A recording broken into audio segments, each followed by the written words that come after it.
Elizabeth II public perception and character. Since Elizabeth rarely gives interviews, little is known of her personal feelings. As a constitutional monarch, she has not expressed her own political opinions in a public forum.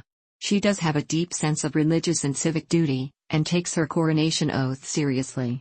Aside from her official religious role as Supreme Governor of the Established Church of England, she is a member of that church and also of the National Church of Scotland. She has demonstrated support for interfaith relations and has met with leaders of other churches and religions, including 5 popes, Pius XII, John XXIII, John Paul II, Benedict XVI and Francis. A personal note about her faith often features in her annual Christmas message broadcast to the Commonwealth. In 2000, she said, "To many of us, our beliefs are of fundamental importance. For me, the teachings of Christ and my own personal accountability before God provide a framework in which I try to lead my life.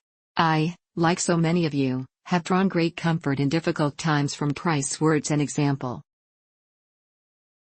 She is patron of over 600 organizations and charities.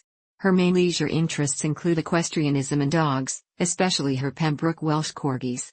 Her lifelong love of corgis began in 1933 with Dookie, the first corgi owned by her family. Scenes of a relaxed, informal home life have occasionally been witnessed. She and her family, from time to time, prepare a meal together and do the washing up afterwards.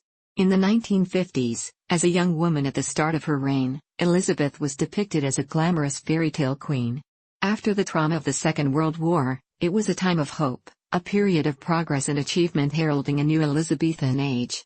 Lord Altringham's accusation in 1957 that her speeches sounded like those of a priggish schoolgirl was an extremely rare criticism. In the late 1960s, attempts to portray a more modern image of the monarchy were made in the television documentary Royal Family and by televising Prince Charles's investiture as Prince of Wales. In public, she took to wearing mostly solid color overcoats and decorative hats, which allow her to be seen easily in a crowd. At her Silver Jubilee in 1977, the crowds and celebrations were genuinely enthusiastic, but in the 1980s, public criticism of the royal family increased, as the personal and working lives of Elizabeth's children came under media scrutiny. Elizabeth's popularity sank to a low point in the 1990s. Under pressure from public opinion, she began to pay income tax for the first time, and Buckingham Palace was open to the public. Discontent with the monarchy reached its peak on the death of Diana, Princess of Wales, though Elizabeth's personal popularity and support for the monarchy rebounded after her live television broadcast to the world 5 days after Diana's death. In November 1999, a referendum in Australia on the future of the Australian monarchy favoured its retention in preference to an indirectly elected head of state. Polls in Britain in 2006 and 2007 revealed strong support for Elizabeth, and in 2012, her Diamond Jubilee year, approval ratings hit 90%. Referendums in Tuvalu in 2008 and St. Vincent and the Grenadines in 2009 both rejected proposals to become republics. Elizabeth has been portrayed in a variety of media by many notable artists, including painters Pietro Annigoni, Peter Blake, Chinwe Chukwuogo Roy, Terence Cuneo, Lucian Freud, Rolf Harris, Damien Hirst, Juliette Binotte, and Tyshawn Skienberg. Notable photographers of Elizabeth have included Cecil Beaton, Yusuf Karsh, Annie Leibovitz, Lord Lichfield, Terry O'Neill, John Swannell, and Dorothy Wilding. The first official portrait of Elizabeth was taken by Marcus Adams in 1926. Finances.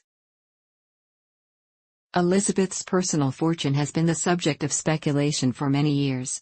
In 1971, Jacques Colville, her former private secretary and a director of her bank, Coutts, estimated her wealth at £2 million, equivalent to about £26 million in 2016. In 1993, Buckingham Palace called estimates of £100 million grossly overstated. In 2002, she inherited an estate worth an estimated £70 million from her mother. The Sunday Times Rich List 2017 estimated her personal wealth at £360 million, making her the 329th richest person in the UK. The Royal Collection, which includes thousands of historic works of art and the crown jewels, is not owned by the Queen personally but is held in trust, as are her official residences, such as Buckingham Palace and Windsor Castle, and the Duchy of Lancaster, a property portfolio valued at £472 million in 2015. Sandringham House and Balmoral Castle are personally owned by the Queen. The British Crown Estate, with holdings of £12 billion in 2016, is held in trust and cannot be sold or owned by Elizabeth in a personal capacity.